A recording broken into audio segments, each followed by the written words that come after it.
Ireland against Japan this weekend, folks. Both sides looking to bounce back after disappointing results last week. Ireland on the way back from Chicago, although bolstered by the news that Tadhg Beirne's red card, I think quite sensibly, got rescinded, and they've got Tom Farrell making his debut, so big congratulations to him. Better late than never. And for Japan, pretty well beaten by the Springboks at Wembley. They also get a chance to bounce back. They've got a debutant of their own on the bench, I believe, and they'll just be hoping it doesn't rain, because they've had a couple of rainy games in their last matches against the Boks and up against Australia. We will go through the squads which have been named, some of the stats for both these sides, key areas to work on, predictions, recent history, and you guys can let us know your thoughts.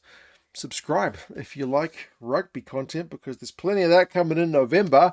For Ireland, like I mentioned, Tom Farrell getting his debut. That is cracking because the guy's been in form.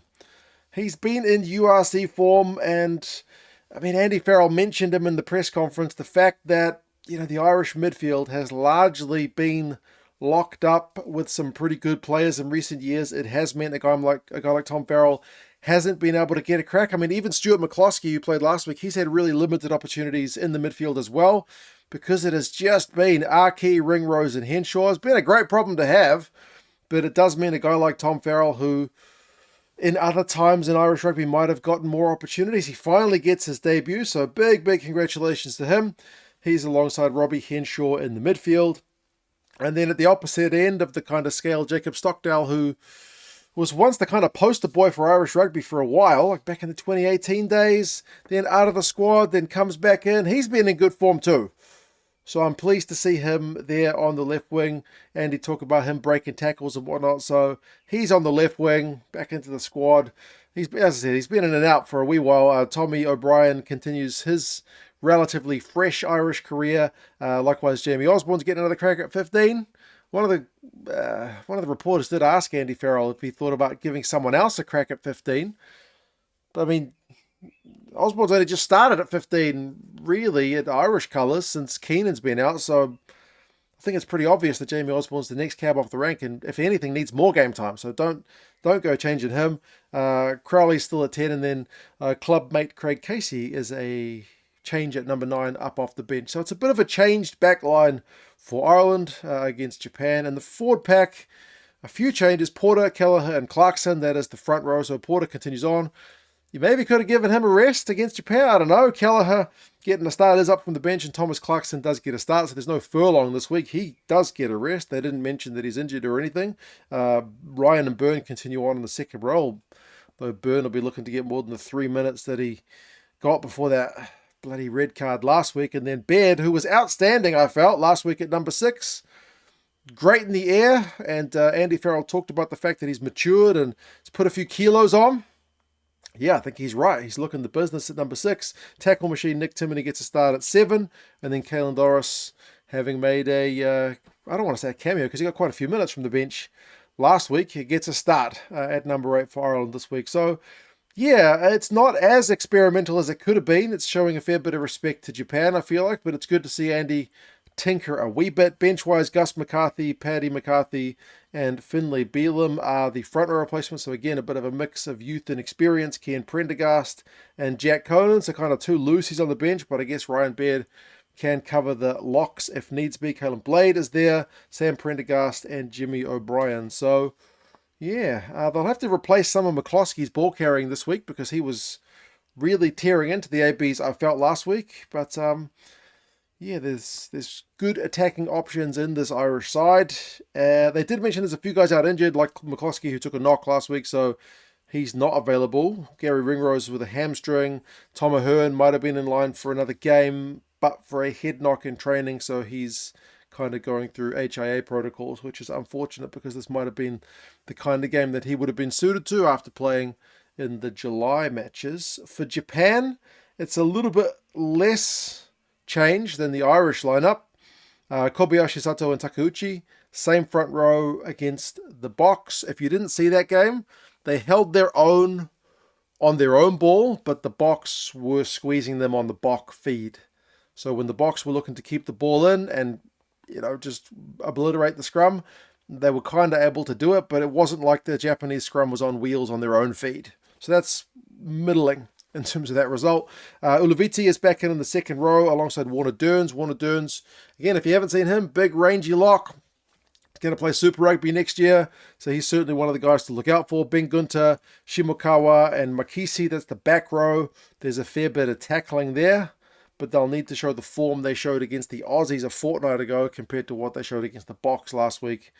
The Box were really able to dominate them kind of one-on-one. Backs-wise, Sato being back is good news. Remember, he's playing his rugby in France, so wouldn't have been available last week, but he's plays rugby over in Toulouse, so good guy to have back starting alongside Lee at 10. Lawrence and Riley continue on the midfield. Riley's a good player, but he's been a little bit quiet for Japan. I feel like this year, there's other years when he's looked like the best player on the field for Japan, really silky skills on the ball carry, but he's not been able to get the same opportunities this year. Osada and Ishida on the wings, and then Yazaki has probably been the standout player of the Japanese team this year to watch out for. If you haven't seen him, haven't been watching the Japanese games thus far, still a university student, which I think I've said every video about Japan, but not even a professional rugby player yet. Scored against the Springboks last week, got their only try. Still a youngster, so still, not the complete package, but he is a bit of a danger man there at fullback. Front row replacements are the same. Cornelson has dropped to the bench. Likewise, Michael Leach, the veteran, has dropped to the bench. He'll be looking to make some impact when he comes on. Fujiwara drops to the bench with Sato being there. I'm pretty sure it's Komura's debut if he comes off the bench. Number 10, I think he plays in the Japanese top league, and then Hirose is there as well. Guys to look out for other than the ones I mentioned. Sato, the hooker, made 15 tackles last week against the Box, and interestingly, their top ball carrier was Kobayashi, the loose head prop. So yeah, the front row really getting into some work for Japan last week, although Michael Leach was right up there with the tackle count and the carry count as well. Stats-wise for both these teams, I mentioned a bit of disappointment last week and things to work on. Obviously, the red card did not help Ireland's cause. And there's a bit of a bright side that he got the red card rescinded, but it's too late for the game itself. But yeah, Ireland's line-out last week wasn't good. Like 67% is poor. Tadhg Beirne being back will help, but they also struggled with the restarts.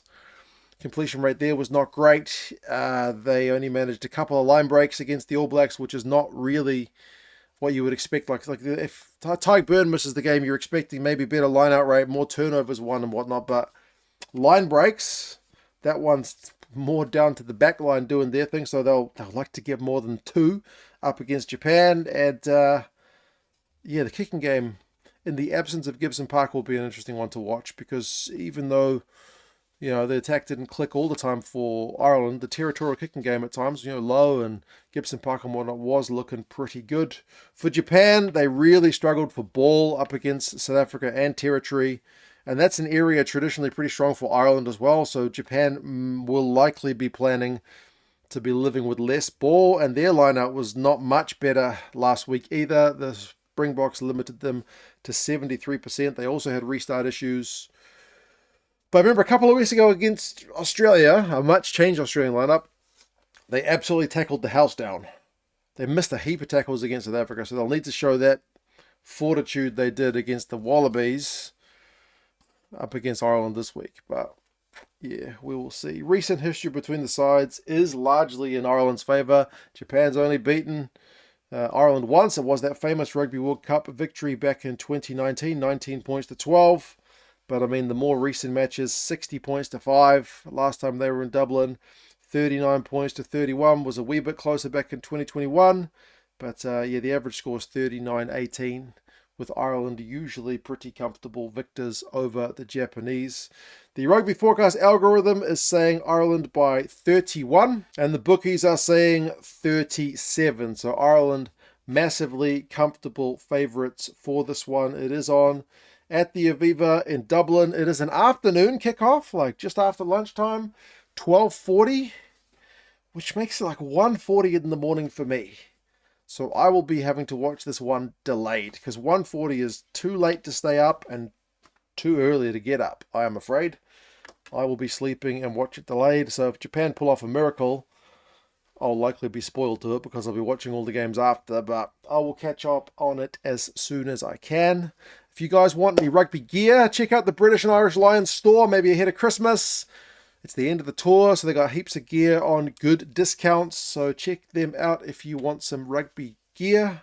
Otherwise, you guys take care of yourselves. How do you reckon Ireland are going to go up against Japan? It is number 3 against number 13, so as I said, the predictions for a pretty lopsided one, but fingers crossed Eddie Jones's boys can give it a good crack.